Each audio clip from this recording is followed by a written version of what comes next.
하나님 말씀 사도행전 20장입니다.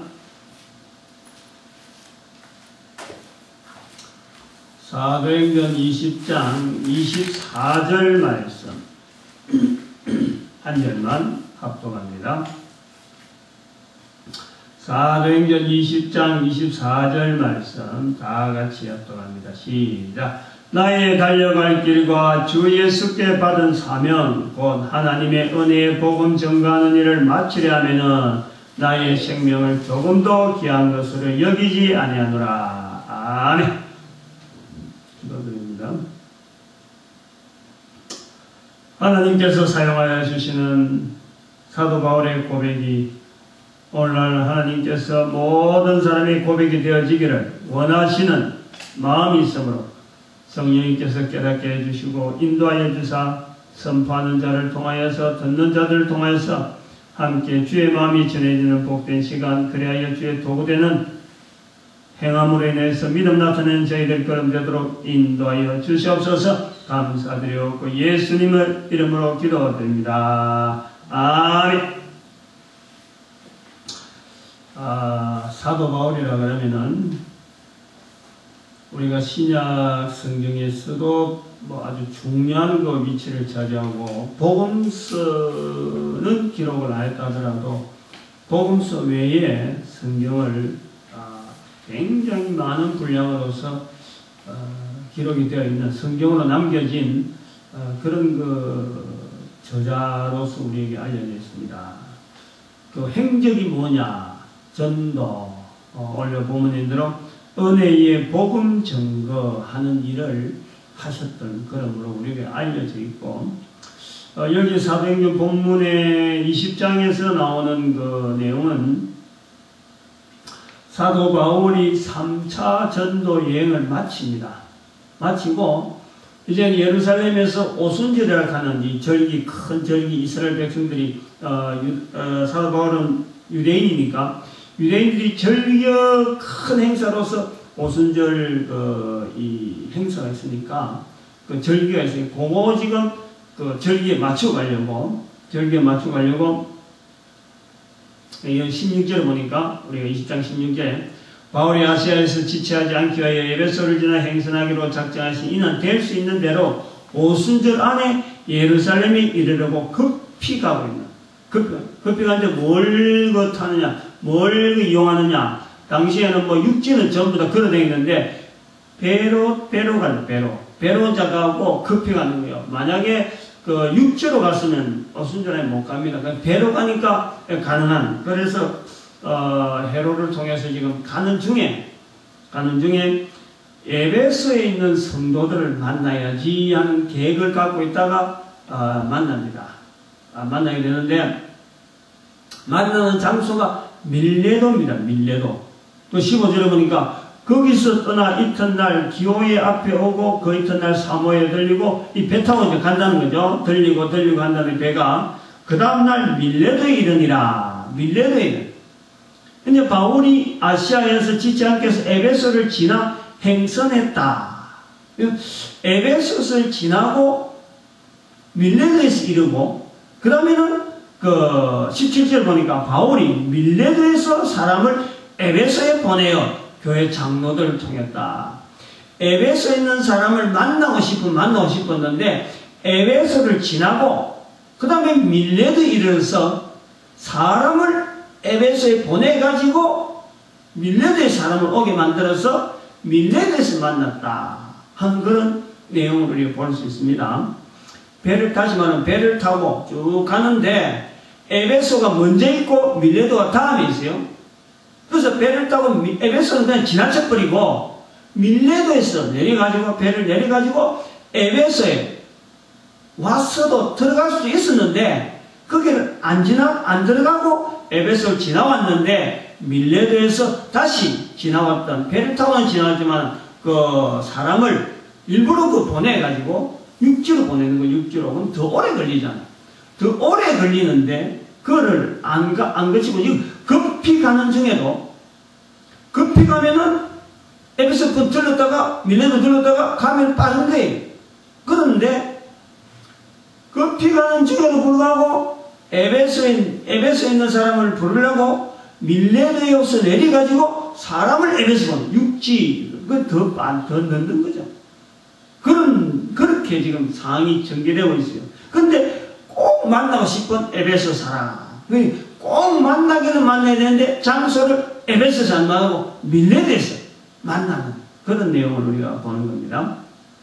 여기서 우리가 사도 바울과 에베소 성도와의 관계를 우리가 좀 생각을 해볼 수 있는 그런 하나의 대목으로 보아집니다.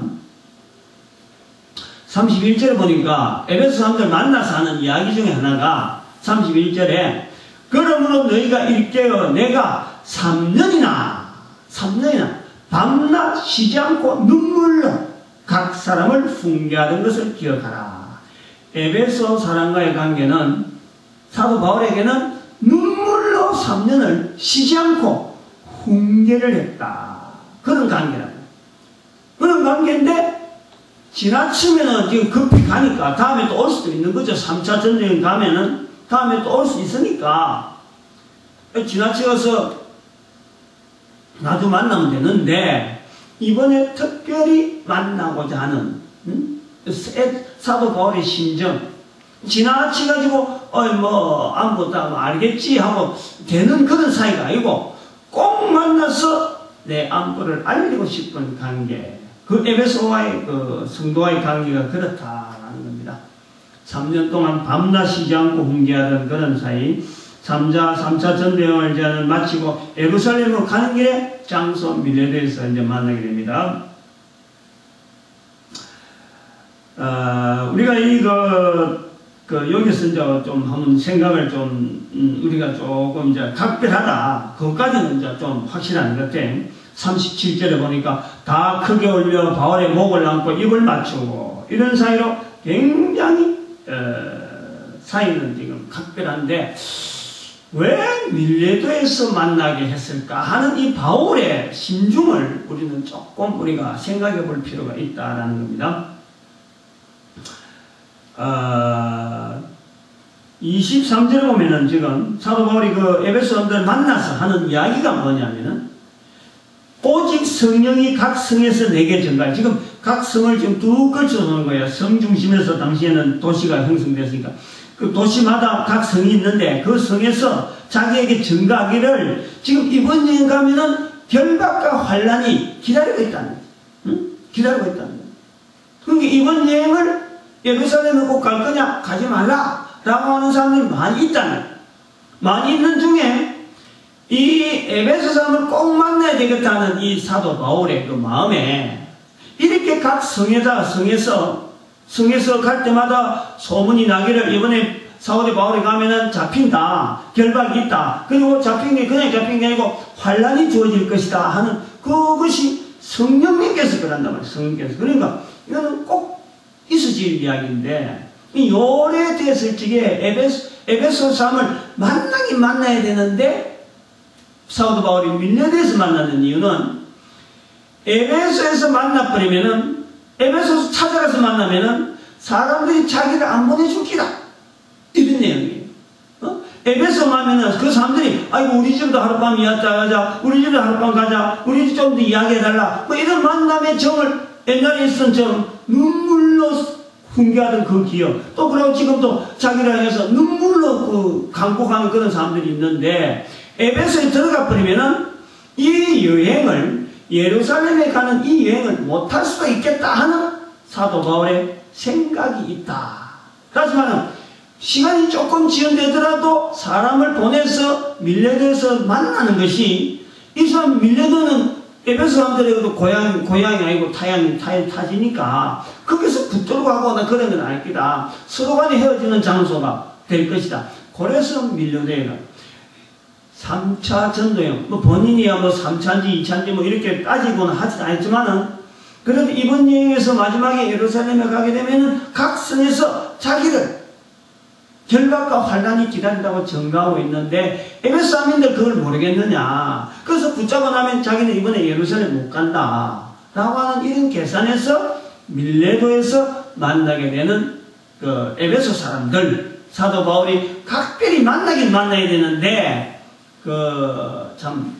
안타까운 그 환경, 감옥, 결박이 어떤 형태인지 모르지만은, 또 환란이 또한 어떤 형태인지 모르지만, 이런 상황을 예상을 하고, 지금, 사도 바울이 에베소를 지나 밀레도에서 다시 에베소에 사람을 보내가지고 육로를 통해서 밀레도에서 만나는 경위가 아마 요것 때문에 꼭 가긴 가야 되고, 환란이 있든지 결박이 있든지 무엇이 있든지 모르지만 오순절에 가야 되는 자기의 중심, 그거는 성령께서 환란이 결박이 있다 하는 거하고 자기가 그곳에 가야 되는 거하고 이거는 같이 일어나도 전혀 관계없는 거예요. 그거 가지 말라는 것이 성령의 음성이 그거 가지 말라는 게 아니고, 거기에 가는 것조차 가는 거는 어떤 정해놓은 어떤 꼭 가야 되는 상황도 있고, 거기서 환란이 오고 결박이 오는 것은 그건 나머지는 자기는 알 바 없는 거예요. 더 이상 어떻게 될지 모르는 거예요. 그런 경우에도 가는 그 자세로서 사도 바울의 단호한, 그래서 밀레도에서 이 에베소 사람들 만나서 안부를 전합니다. 안부를 전하면서 이제는 오직 성령이 각 성에서 내게 증거하여 결박과 환란이 나를 기다린다 하지만은 오늘 본문 말씀, 나의 달려갈 길과 주 예수께 받은 사명, 곧 하나님의 은혜의 복음 증거하는 일을 마치려 하면은 내 생명도 조금도 아끼지 아니한다 하는 귀한 고백을 우리에게 보여주시는 거예요. 그래서 오늘 여기 이 말씀, 본문 말씀을 가지고 저는 한 3가지 모습을 지금 현장 말씀 속에서 한번 찾아보려는 거죠. 현장이 지금 현장 모습이 있다. 어떤 모습이냐? 첫 번째는가, 우리 아까도 이야기했지만 항구도시 밀레도에서 눈물로서 고백하는, 사도 바울과 에베소 성도들 사이에서 눈물로서 고백하는 그 모습을 우리가 보는 거죠. 가지 말라 하고 있는데, 가지 말라고 했는데 사도 바울은 가겠다. 나의 갈 길과 주 예수께 받은 사명, 곧 하나님의 은혜의 복음 증거하는 일을 마치려 하는 이 일을 위해서 나는 가겠다.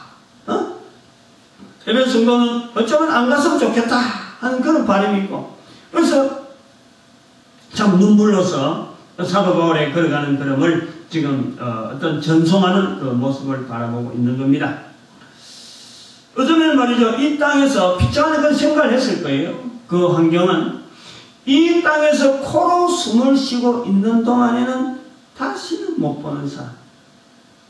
굉장히 이거는 저건 말이요, 야 이거 뭐 너무 이야기가 좀 쉽게 하는데, 쉽게 하는데 내도 코로 숨을 쉬니까 존재하고 있고 사람으로 알아듣고 저 사람도 코로 숨으니까 알아보는데, 우리가 지나치는 한 사람을 이래 보고 평소 안에 이래 친분이 있다가 이제 만나는 이 만남이 마지막이라 하는 만남에 있으면요, 사람이 가지는 정으로 보아서는 굉장히 어려운 거예요.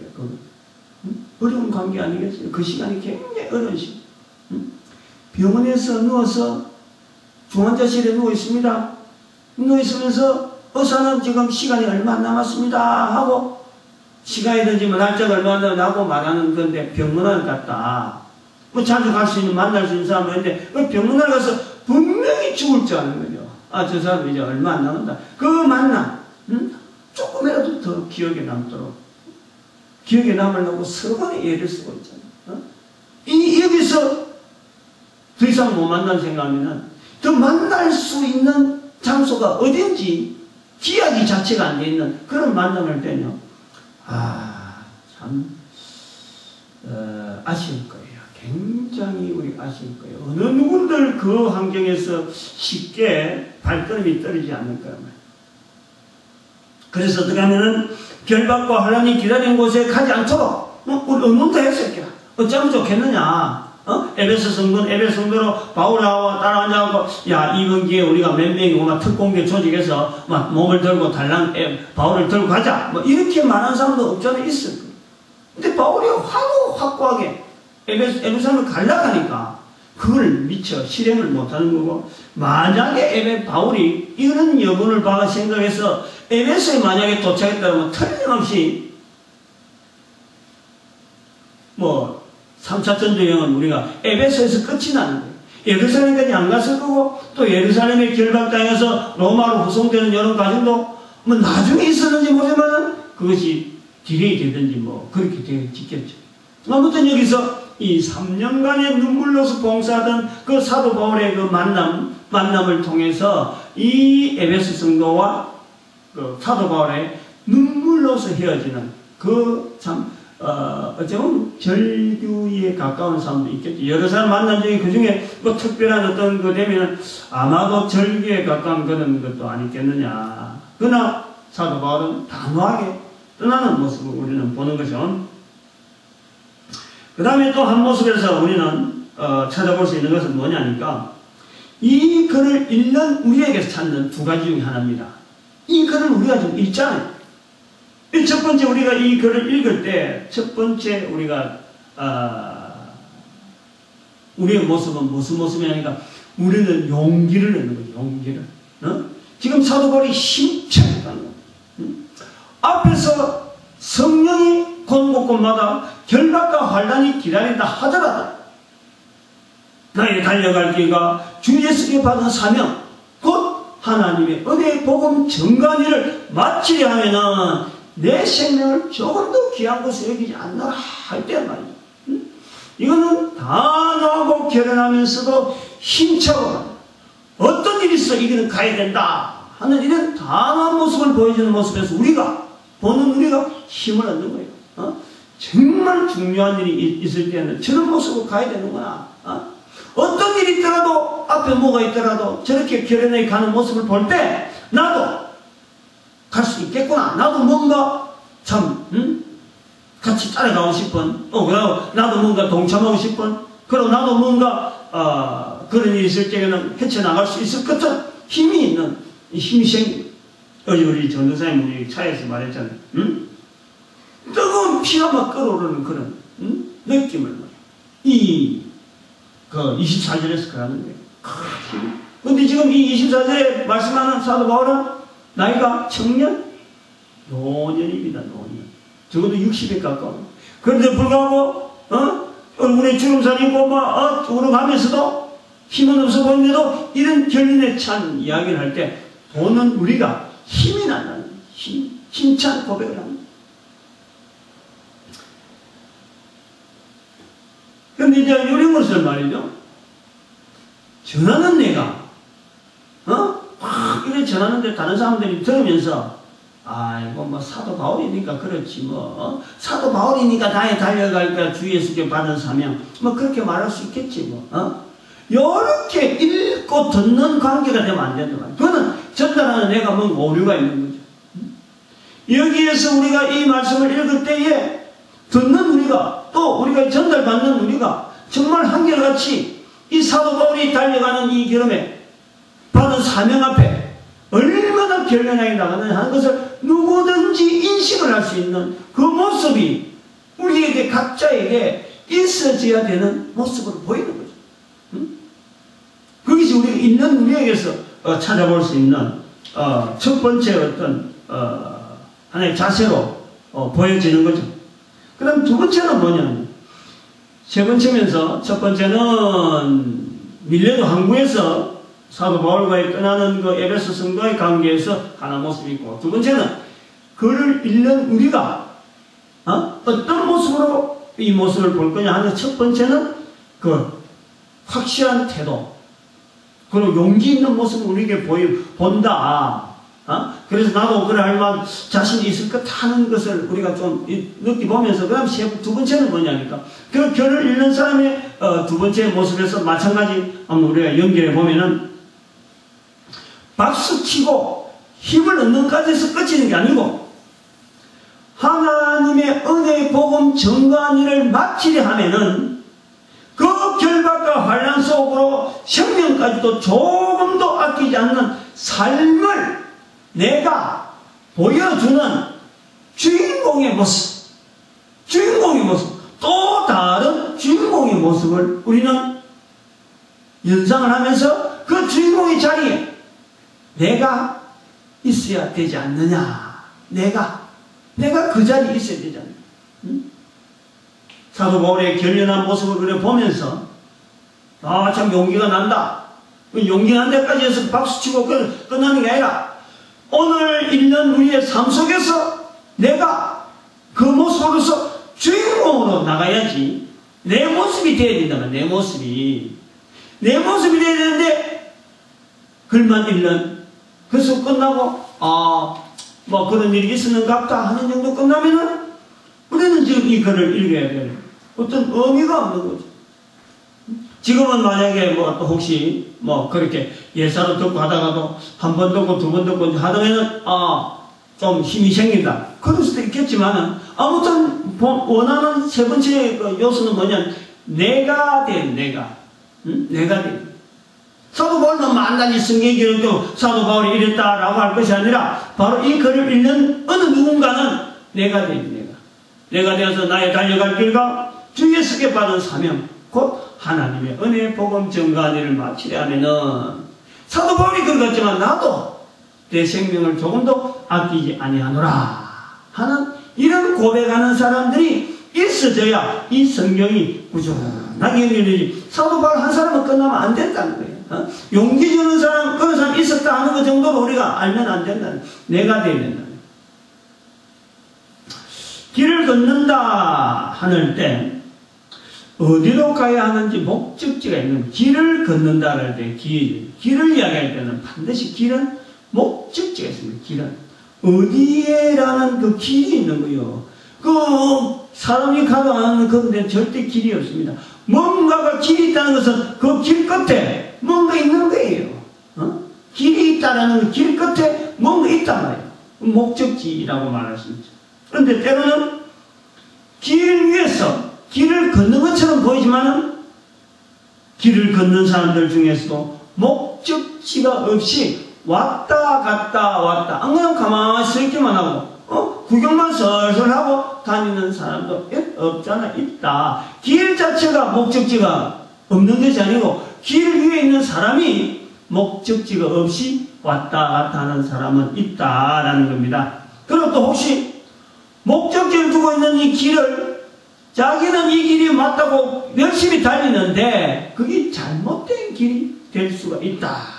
목적지하고 전혀 다르든지 안 그러면 목적 자체가 엉뚱한 나쁜 목적지가 되든지 하면서 자기 길을 걸어가는 사람이 있다라는 겁니다. 삶을 사는 동안에 수도 없이 많은 사람들이 수도 없이 많은 길 위에 어느 누구하고 도무지 마주치지 않는 그런 길 위에서 자기 길을 걸어가면서 살아가고 있는 거예요. 그리고 수도 없이 많은 목적지가 있기도 하지만 때로는 길 위에서 스승이다가 방황할 때도 있었던 거죠. 어떤 데는 스승일 때도 있고 어떤 데는 방황할 때도 있어. 그런데 이제 그 길이 걷는 것이 아니고 달려간다 이러면요. 달려가는 길이라고 하면은 목적지에 대한 분명한 인식이 있는 거죠. 나의 달려갈 길 이럴 때 그 길 그냥 걷는 길이 아니고 달려갈 길 하는 것은 자기의 그 걸어가는 걸음에 대한 목적의식이 이게 불분명하면 절대 못 달려갑니다. 절대 못 달려갑니다. 길이 아무리 탄탄해도 내가 가야 되는 목적지에 대한 자기의 확신이나 자기 어떤 자기 인생에 뭐 어떤 뭘 다 하더라도 달려간다 그러면요. 거기는 분명한 결승점이 하나, 분명한 자기 의지, 자기 어떤 소신, 확신, 그것이 있을 때 달려가는 거예요.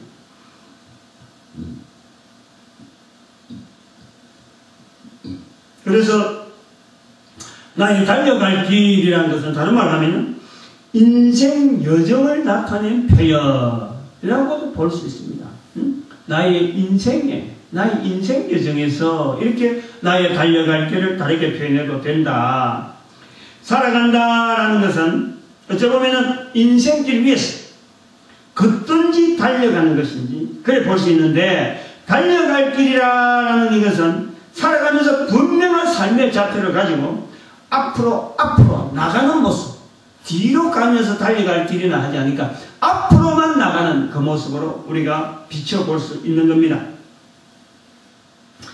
인생을 또한 좀 아이러니하게 인생을 달린다라는 것을 다른 말로 하면은 실제로 그 앞에 목적지가 인생을 아무리 달려봐봐야 결승점은 죽음밖에 없습니다. 다르게 보면 그렇다는 거예요. 다르게 보면 그 인생길을 걷든지 달려가든지 모두가 만나게 되는 이 죽음 앞에 가만 보면은, 야, 그럼 죽음이 종착역이 있는데 뭘라고 끝까지 열심히 달려갈 필요가 있어. 그냥 명명해도 죽을 끼고, 뭐 좀 빈둥빈둥해도 죽을 거고, 그냥 두벅두벅해도 죽을 건데 달려갈 필요가 없잖아. 죽음을 땡길 필요가 없잖아. 이렇게 말하는 사람들이 있잖아요. 그렇게 하나의 인생길의 그 죽음, 마지막이 죽음이라고 그럴 때, 그거 달려갈 필요가 없다는 거지. 달려가고 죽음을 빨리 땡기는 건데, 이런 것은 하나의 그 그림상의 표현으로서 우리가 말하기도 하죠.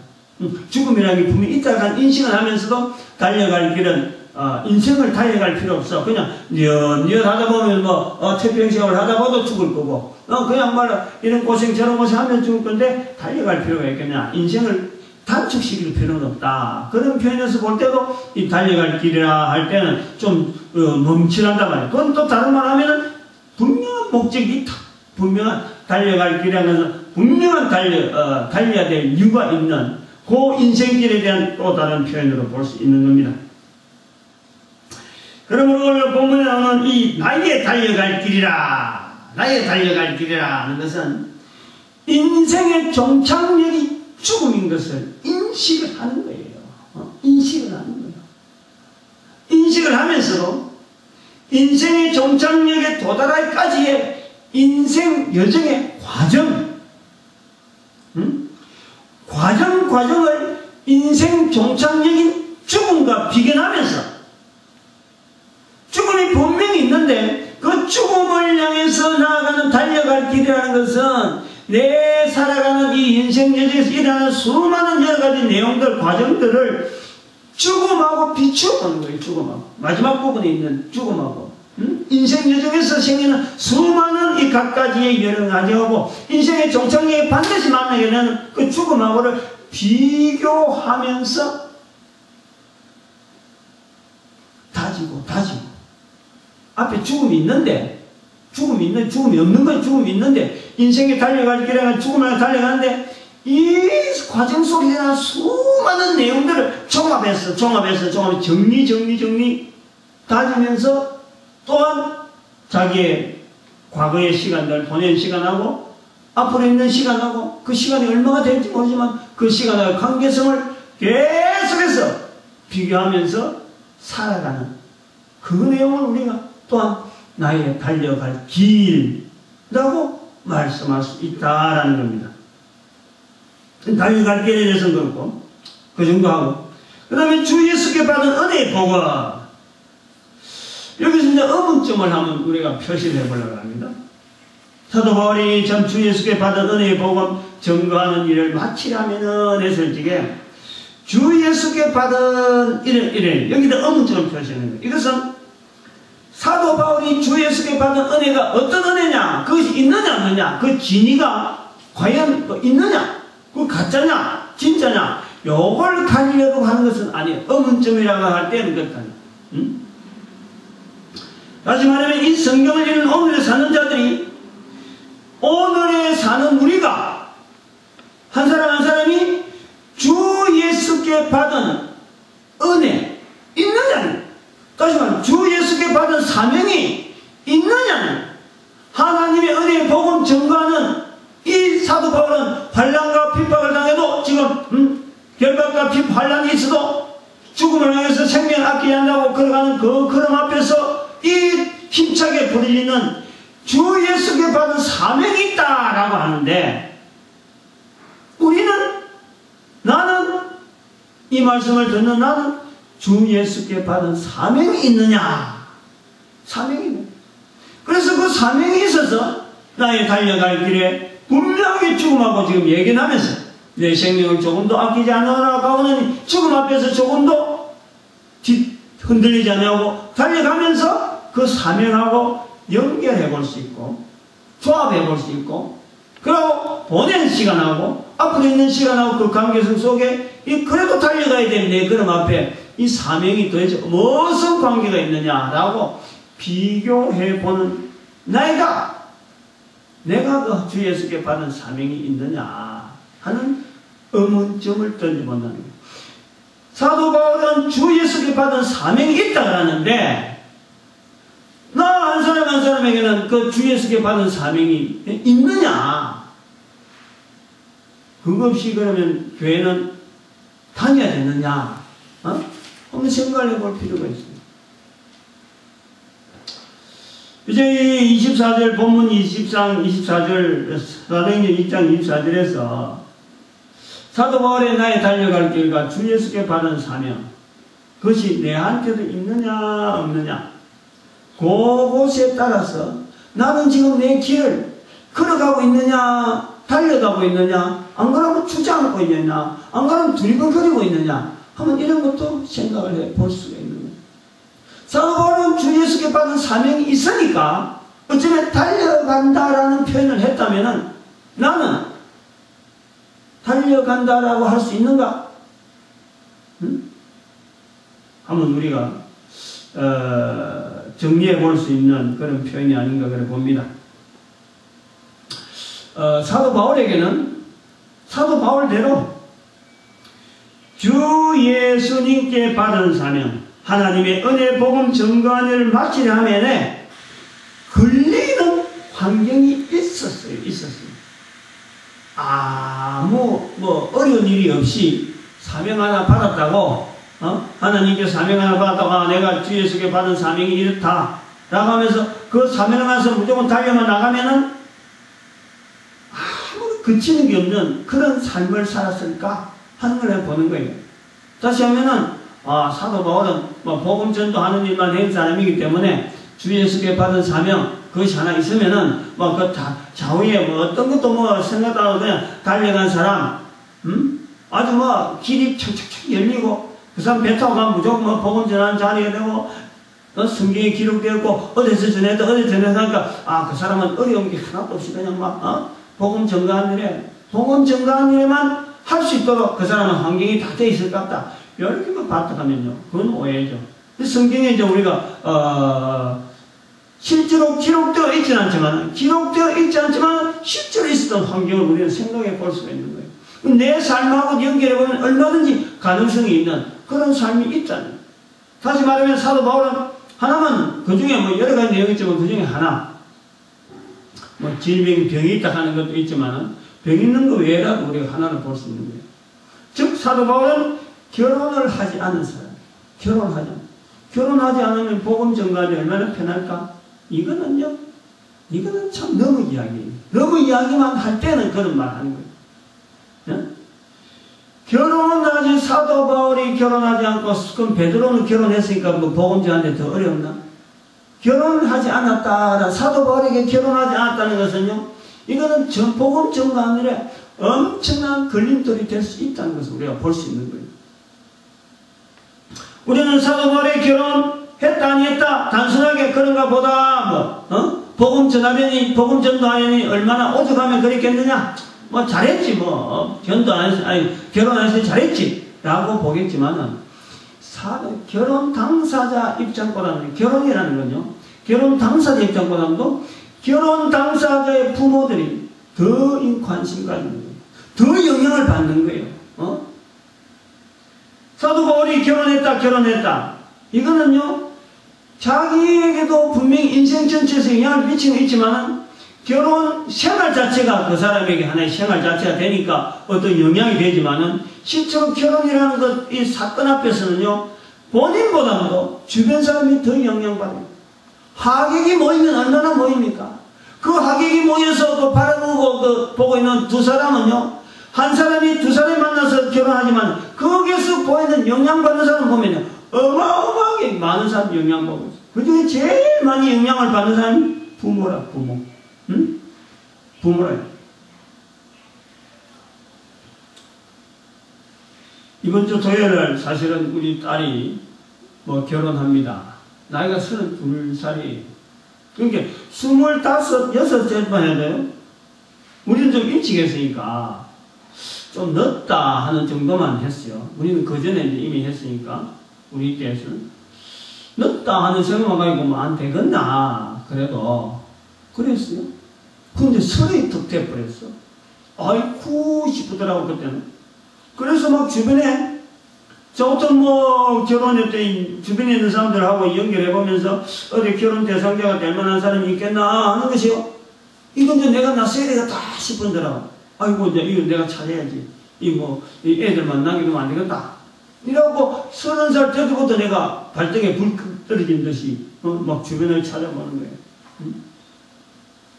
그렇다고 해서 아버지를 통해서, 어머니를 통해서 이렇게 연결된 건 아닌, 또 하나님께서 인도하신 또 선녀에서 만났습니다만은, 이 결혼 안 하고 있는 이 자녀들이 결혼 안 하고 있으니까 부모들이 한두 분이 신경 쓰는 게 아니잖아요, 또 조부모들은 가만히 있나요? 고모들은 가만히 있나요? 이거 결혼 안 하고 어찌 됐냐고, 뭔가 여러 생각들 많이 하고, 또 여러 말들 많이 나오는 게, 이게 부모도 어려운 거예요, 부모도. 어떻게 할 수 있어? 부모가 결혼을 해줄 수 있단 말이야? 안 되잖아요. 그러니까 당사자, 결혼은요, 당사자는 쉽게 생각합니다. 내가 어린애 알아서 안 가겠냐고 하지만은, 이게 영향받는 사람은 더 많은 데 있어요. 더 많은 사람이 영향을 받는다니까. 더 쩔쩔맨다니까. 본인도 알지. 그래서 기다리긴 기다려야 되지. 이거 어쩌면요, 나이가 막 들면 굉장히 안타까운 거예요. 딱한 거예요. 지금 우리 전에 우리 계시던 집사님 한번 아들이, 둘째 아들이, 결혼 안 한다고 지금 나이가 지금 40이 됐대요. 말 나올 때마다 안타까워요. 안 한다고 하니까. 내가 그래서 며칠 전에 그랬어요. 그 아들이 결혼 안 한다고 하는 거는, 우리 아들 이야기를 했어요. 우리 아들은 말이야, 고등학교 졸업하면서 그때부터 결혼하겠다고 왜 그러냐 그랬지만, 엄마 아버지 잘 사는 거, 알콩달콩 잘 사는 거 보기 도무지 자기는 결혼하고 싶어도 안 되겠대. 근데도 지금 30인데 아직 결혼 안 했어. 고등학교 졸업하면서 나 결혼하겠다라고 아이를 사귀고 이래서 동안은 아이들 결혼하고 있는데, 내가 그 이야기를 했어요. 우리 아들이 그러더라. 그럼 그거는 결혼 안 하겠다는 아들이 있으면은, 그건 분명히 집사님 내가 결혼 생활에 뭔가 애들에 대해서 부정적인 영향을 줬을 것이다. 그거 좀 찾아보고 애하고 단도직입 좀 만나라. 다른 사람부터 가지 말고 딱 만나서 나를 통해서, 아버지를 통해서 결혼 생활에 뭔가 느꼈다 그러면은 미안하다. 직접적으로 사과를 해라. 직접적으로. 내가 그랬어요.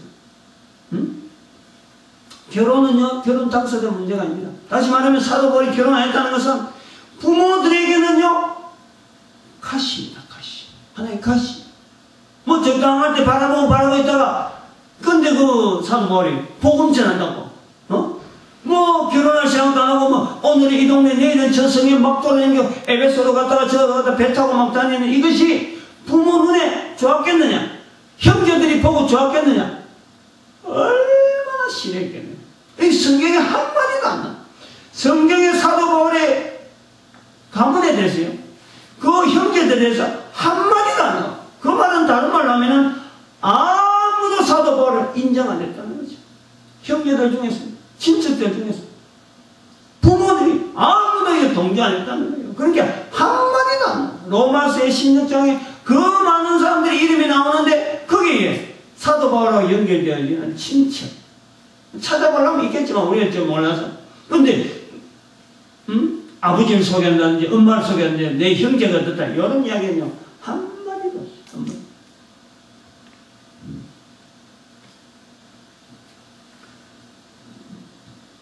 사실은 사도 바울은 그 부모님조차도 쉽게 찬성할 수 없는 나사렛 선지자가 나지 않을 소문이 나 있는 나사렛이라는 동네의 출신 그 예수, 그리고 그 예수가 십자가에 달려 국법에 의해서 사형 선고를 받는 반역자들이 죽는 그 십자가에 달린 예수를 전하고 다닌다 그럴 적에 결혼도 안 한 자기 아들이 결혼 안 하고 안 그래도 마음에 쓰이고 동네 사람들 물어볼 때마다 말이야 뭔지 모르게 그 아들 공부시킬 때 얼마나 공부시켰어. 가말리엘 문화에서 말이야 공부시키고 바리새인 중에 바리새인으로 그리 자부심을 가지고 그 있던 사람이 결혼도 안 하고 그리 저래 있으니까 이 사이에 그렇게 등만 있고 유망한 한 사람으로서 청명받는 한 사람을 보고 있다가 자기 아들이 그냥 막 비참해지는데 그것도 남루하게 아무도 기다리지 않고 아무도 바라지 않는 이 예수 이름 전한다 하니까 친척들이 오죽 시리했겠느냐. 오죽 시리했겠느냐.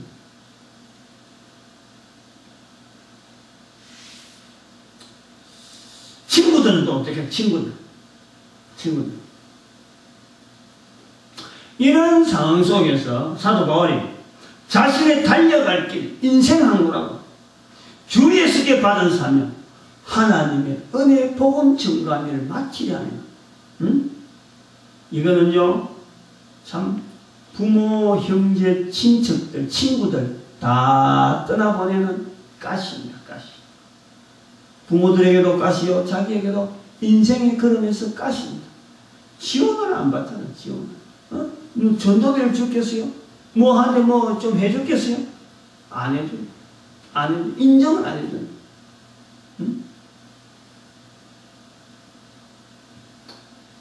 그렇더라도 그것이 얼마나 이것이 인생의 걸음에서 달려갈 길에 대한 확신, 주 예수께 받은 사명이 얼마나 이것이 자기에게는 부인할 수 없고 거부할 수 없기 때문에 이런 환경에도 불구하고 그 길을 나갔겠느냐. 주 예수께 받은 사명이 도대체 뭐길래 하나님의 은혜 복음 증거하는 일이 도대체 뭐길래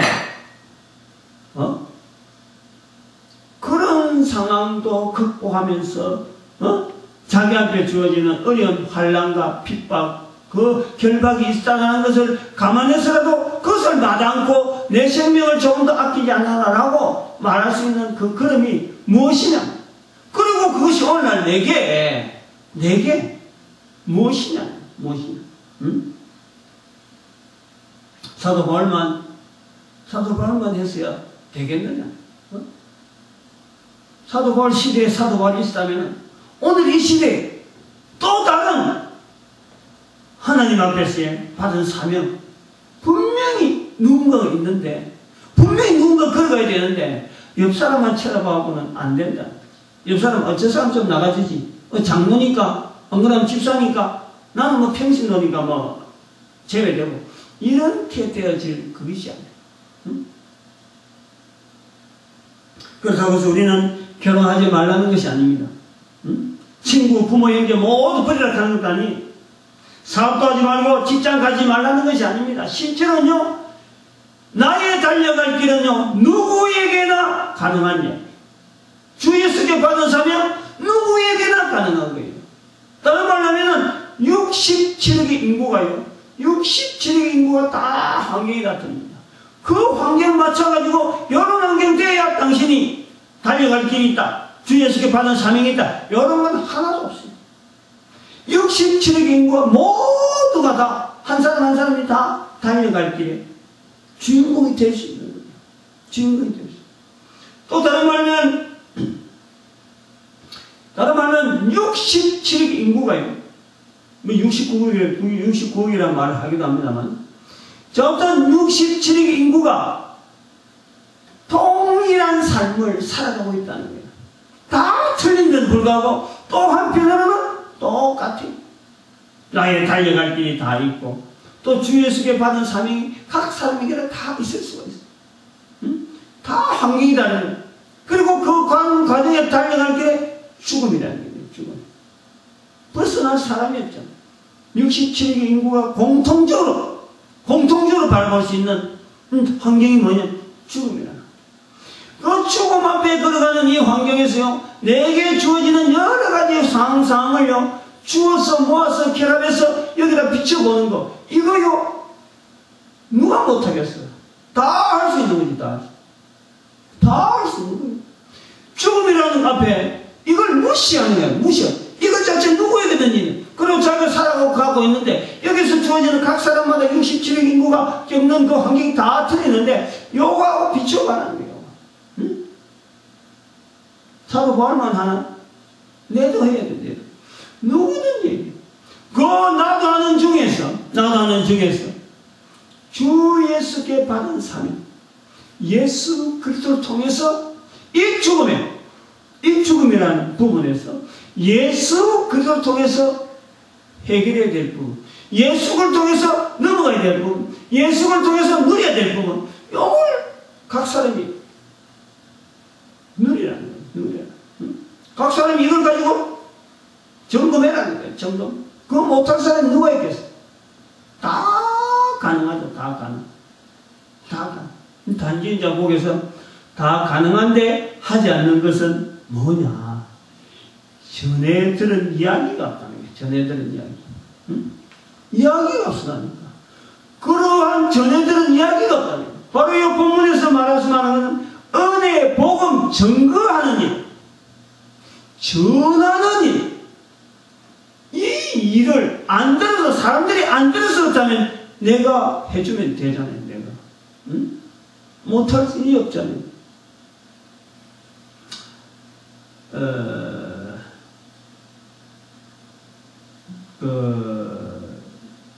사도행전 20장 24절 나의 달려갈 길과 주 예수께 받은 사명 곧 하나님의 은혜의 복음 증거한 일을 마치라면은 나의 생명 조금도 귀한 것을 새기지 아니하노라 하는 가장 귀한 것 사도행전 20장 24절 전도서 20장 24절 전도서 2장 24절 사도행전 20장 24절 이제 장절로 조금 비교해서 이야기하자.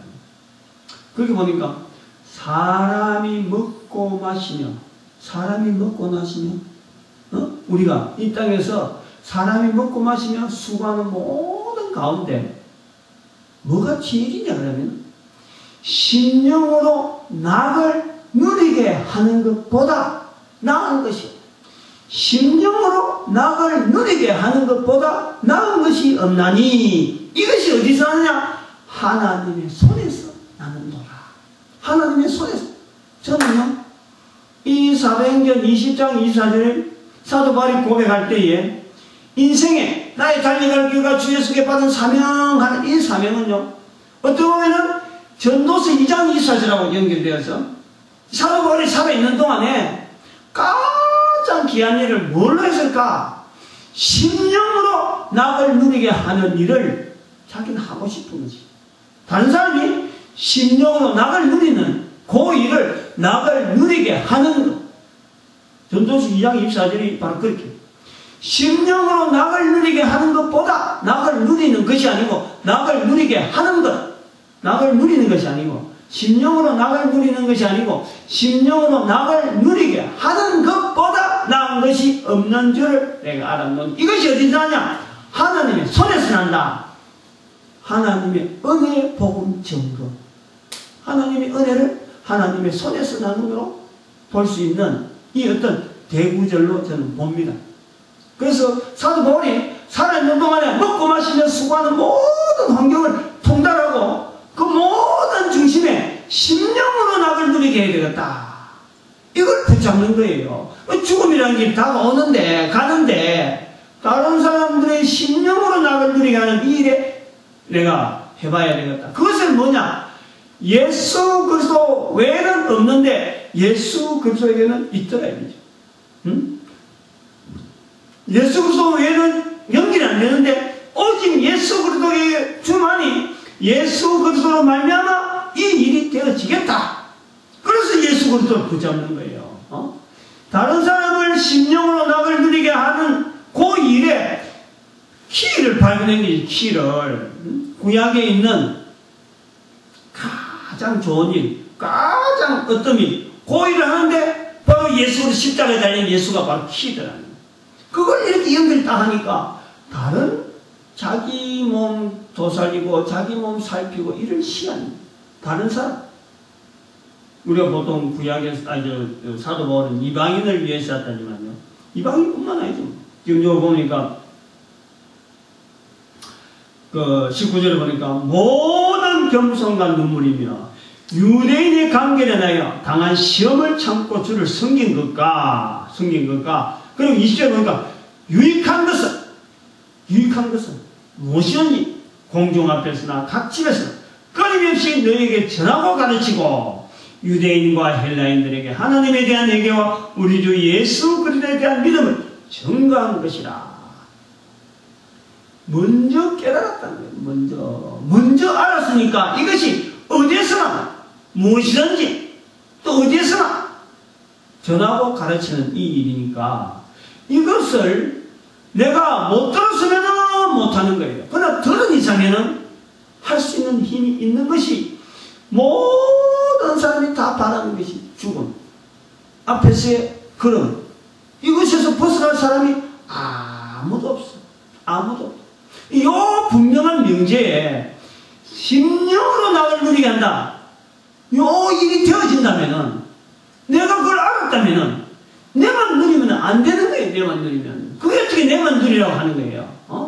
그걸 사도 바울이 깨닫는 거예요. 그게 67억 인구가 다 할 수 있는 거예요.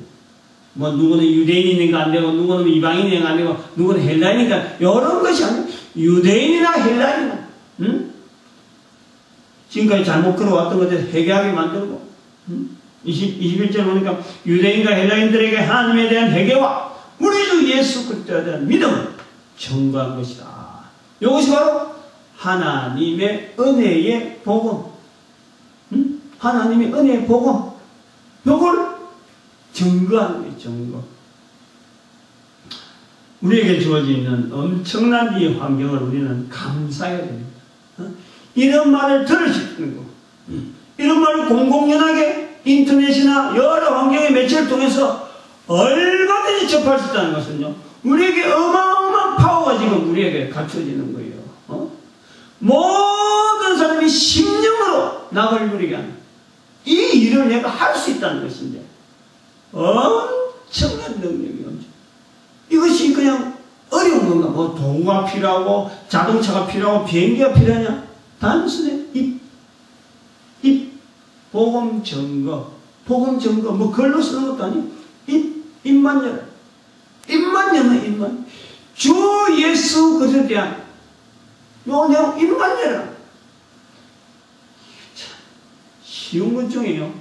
제일 쉬운 게 말하는 거고, 어려운 것 중에 제일 어려운 게 또 말하는 거예요. 응? 내 하고 싶은 대로 말 다 해버리면 얼마든지 말 다 해버리면 아무 책임 안 져요. 그런데 책임을 지려고 하면 어려운 중에 어려운 이 말이야. 심령으로 낙을 누리게 한다는 이 책임을 지고 있으면요, 내 입에 말이 벌써 조절이 됩니다. 함부로 말은 없죠. 응? 할 수 있는 말을 어떻게든지 연결해 가야 돼. 책임 있는 말이에요. 어떤 책임이냐? 심령으로 낙을 누리는. 이것도 극락이지, 극락. 천국은 저 뒤쪽이란 말이야. 심령으로 낙을 누리는 극락이야, 극락. 심령으로 낙을 누리는 극락. 극락 누리게 하는 건데. 극락. 사람이 생각할 때, 극락이 되는 거야. 보고되어지길 바랍니다. 쓰임받길 바랍니다. 하늘의 놀라운 상급들이 우리를 기다리고 있으리라 믿습니다. 다 누리는 저와 여러분 되시길 바랍니다. 기도드립니다. 할렐루야.